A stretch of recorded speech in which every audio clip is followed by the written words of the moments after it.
after Grand Admiral Thrawn prevented a potentially uncontrollable proliferation attempt of TIE defenders by pirates. Emperor Palpatine promoted Thrawn to the rank, making him now one of the 12 Grand Admirals, despite Palpatine's clear prejudice against aliens.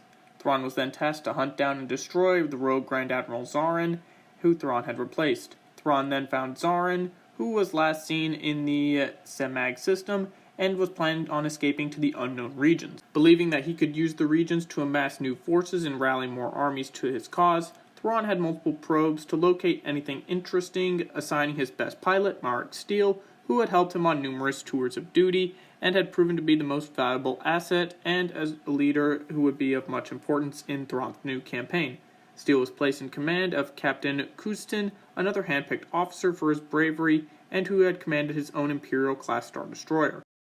Kustin assigned Steele to attack a convoy and destroy the escorts, hoping to draw some of Zaarin's forces into an ambush, which he successfully did in blasting 3 Dreadnought-class heavy cruisers.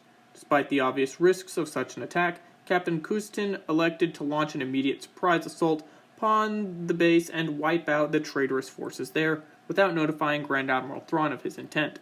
Some officers speculated that his actions were motivated out of eagerness for promotion, possibly even the fact that he hoped to replace Thrawn if such an attack had succeeded. Nevertheless, Imperial forces under Kustin's command immediately made preparations to engage Zaarin's fleet at Gwar, with Marek Steele leading the assault. The capture of the supplies and POWs from the shuttle was a particular blow to Zaarin, and Thrawn had hoped to deprive Zaarin of his much-needed supplies, and then he would be pressured into making a mistake, and Thrawn wanted there to be there when it happened. Kustin meanwhile discovered a supply base in the Gwar system, and without consulting Thrawn, Kustin then made plans to search out and destroy the station. Captain Kustin opted for a forward assault upon Zaarin's supply base, with the Courageous spearheading the attack, which was his capital ship. It was determined that among these vessels present at the base was the Interdictor bomb, as well as its trio of Nebulon B-2 frigates, and these, along with the supply platform, were to be the main targets for the attack. It was also expected that the base would be defended by a minefield and a huge fighter screen led by Zaarin's TIE defenders, which would easily wipe out the Courageous' complement of fighters. With this in mind, Steele would fly an advanced missile boat with the intent of wiping out any and all TIE defenders in the area should they be deployed to battle. Until then, Steele was to clear a path for all fighter wings to attack the station and all of its starships, along with any freighter craft or supply caches present in the area. The Courageous launched its assault on the supply base, with several wings of TIE fighters and bombers who proceeded to immediately engage the station and its defenders. Steele then led the assault in his missile boat, designated MU-1, and laid waste to the platform's minefield before serious losses on Loyalist fighters could be inflicted.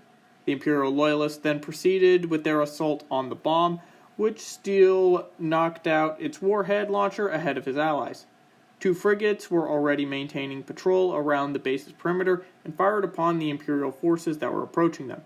The Empire then pressed their attack and laid waste to Zaarin's various frigates, and well as container craft that were present in the area, depriving the rogue Grand Admiral of his many critical supplies. Also caught in the crossfire was a shuttle ferrying officers loyal to Zaarin, which was quickly dispatched while attempting to flee the platform.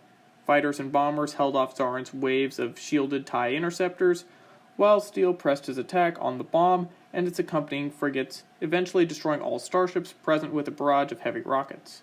With the station's defenses faltering and the Loyalists pressuring their attack on the platform itself, Zaarin then sent his TIE defenders to ambush the Courageous. At this time, one of Zaarin's frigates also appeared in close proximity to the Courageous in a daring attack, forcing Steele to break off his assault and defend the command vessel. In the ensuing dogfight, Steele was able to eliminate many of Zaarin's TIE defenders, and eventually destroyed the frigate as it pressed its futile counterattack, allowing the surviving Imperials to eventually destroy the supply platform, as well as mop up the remaining enemy fighters and freighters in the immediate vicinity. As the battle continued, a civilian bulk freighter jumped into the region, which was full of spare parts for Zaarin's forces at the base. The freighter and its cargo fell victim to the attacking Imperials as it was caught in the crossfire. However, just as the Imperial forces under Kustin's command declared victory, 2 Star Destroyers which were loyal to Grand Admiral Zaarin jumped into the region and flanked both sides of the Courageous, with fresh wings of TIE defenders, which provided support as they assaulted the Imperial command vessel. There were heavy casualties to the assaulting Loyalist forces, and the Courageous itself eventually succumbed to the heavy bomb attack that claimed all hands aboard, including Captain Kustin. Steele, however, routed Zaarin's TIE defenders and escaped the battle with his life, keeping his valuable starfighter out of enemy hands. The Battle of Gwar was considered a major, if costly, Imperial victory that resulted in the destruction of many of Zaarin's prized warships and advanced starfighter craft. The further loss of massive amounts of war materials and weaponry, as well as one of Zaarin's primary staging grounds, would come to be considerably wary upon his offensive capabilities against the Empire. In the following Battle of Serenity, Grand Admiral Thrawn was able to destroy 5 of Zaarin's corvettes with no losses to his forces. And then, at the following ambush in the Samag system, Zaarin learned that Thrawn was trying to lure him into a trap using a small convoy that claimed to be carrying missile boats as bait, and he sent a minor attack force to destroy the convoy. Thrawn then realized that there may be spies working for Zaarin within the Empire, and opted to use a convoy carrying real missile boats. Unfortunately, Zaarin knew it was also a trap, and intercepted the task force, which consisted of an interdictor and 4 strike cruisers. Using his own interdictor with TIE Advance to handle the ships and fighters, the attack would then be a particular loss for Zaarin, who still managed to achieve the desired results. The ship was damaged and hopelessly behind schedule, and Zaarin managed to attack the convoy earlier than predicted. Steele was again the only one who could save the convoy in time.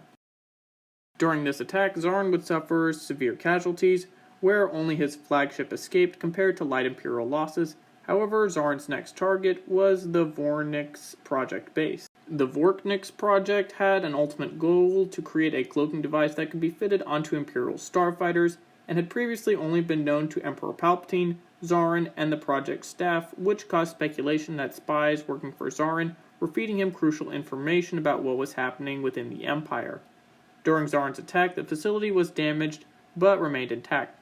However, with its security compromised, it was only a matter of time before Zaarin would regroup his forces for another attack. And knowing Zaarin's resolve, Thrawn ordered that the research facility be evacuated. Once again in a missile boat, Mark Steele arrived to defend the station. Starting with the assault transports, he managed to scan them to find stormtroopers inside, and launched 1 rocket at each to destroy them to help prevent its capture. Not long into the battle, TIE defenders soon arrived, with the intention of clearing the minefield, to then destroy the Shadow before it could deliver the hyperdrive. The TIE defenders were successful in clearing the minefield, however they were intercepted by Steele. Meanwhile, the delivery for the hyperdrive to the Vornix Project was made, and the ship jumped into hyperspace. Realizing that their mission was a failure at this point, Zaarin and his remaining forces began to retreat.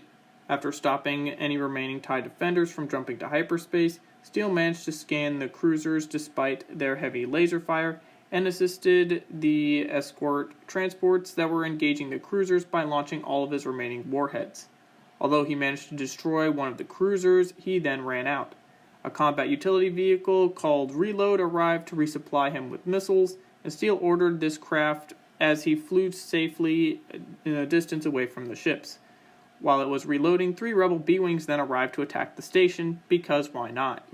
When Steele's boat was reloaded, he bounced between destroying the other cruisers as well as the B-Wings before any enemy craft escaped. With the sector now cleared of both Zaarin and rebel forces, 2 of the escort ships boarded the station to be evacuated of their personnel before they escaped into hyperspace. The evacuation was a success, and the Vornix was moved to an obscure asteroid base known as Tofalion Base. Thrawn was given a demonstration of the cloaking device, which greatly impressed him.